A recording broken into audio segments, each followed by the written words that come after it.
Hello everyone, I'm Das, and this is One. Welcome to Das's Game Library, the first in what I can only hope will be a long line of game reviews. Our first tasty morsel comes courtesy of BioWare, a developer that has brought us such epic tales as the Baldur's Gate series as well as the Dragon Age saga. Today we'll be reviewing Mass Effect 3, the final game in a three-part series. For all you unfamiliar with Mass Effect, here it is in a nutshell. Mass Effect 3 is a cover-based shooter with RPG components. You play as a soldier known as Commander Shepard, who after years of fighting the good fight is promoted to the office of Spectre, the first human of its kind.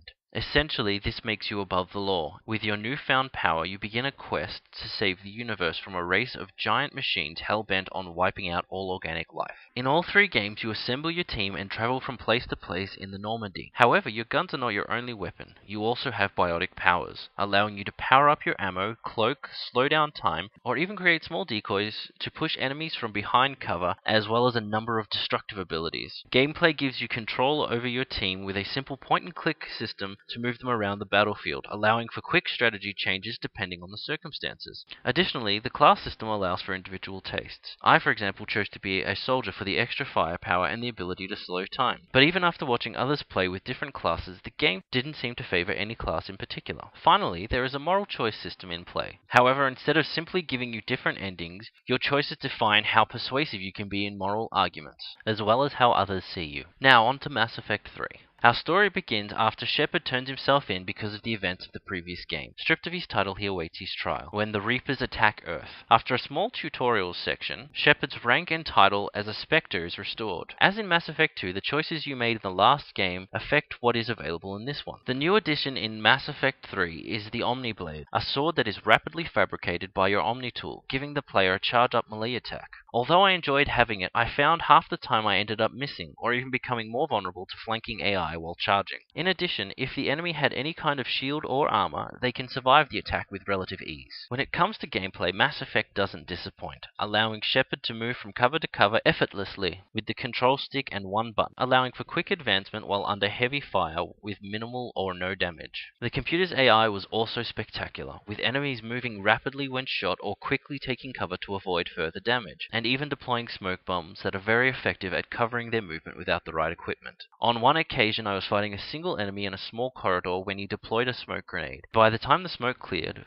4 of his buddies had rolled up to join the party, forcing me to tactically advance away from the enemy and straight into a team of flanking enemies. Graphically, this game is very appealing, with many tiny touches such as skin texture, background, and even rubble being unique from location to location. Unfortunately, there were a few moments during cinematics where the game jumped, and a few more moments where the game lagged just before large groups of enemies came charging in, as well as a few fatal crashes during epic battles. As in the last 2 games, the soundtrack was almost flawless, with appropriate music for all situations and more than a few old favorites from the last games. As always with the Mass Effect series, the superb voice acting made you lose yourself in conversations and feel as though you were the one talking. There was the odd lip sync miss, but on the whole I honestly forgot about them by the end of the conversation. All in all, Mass Effect is a great game, but I don't feel that it lived up to the standards of the first 2 games. Additionally, to get the full effect of the game, you really need to start with Mass Effect 1. This gives the characters the depth they deserve, and may even make you choke up in a moment or two. Now, for all you who enjoy numbers,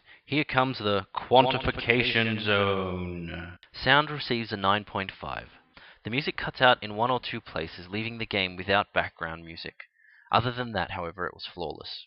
Graphics receives an 8.5. A few blocky and laggy moments broke the feel of the gameplay, and the game receives a full -1 point for a system crash in a AAA game that is not an open world. Gameplay gets an 8.5. The new additions to the game didn't help, and getting to cover was difficult at times. Additionally, AI refused to share a wall with me. Finally, story gets a 9.5. A superb story let down by only a few minor flaws that only hardcore fans will pick up on.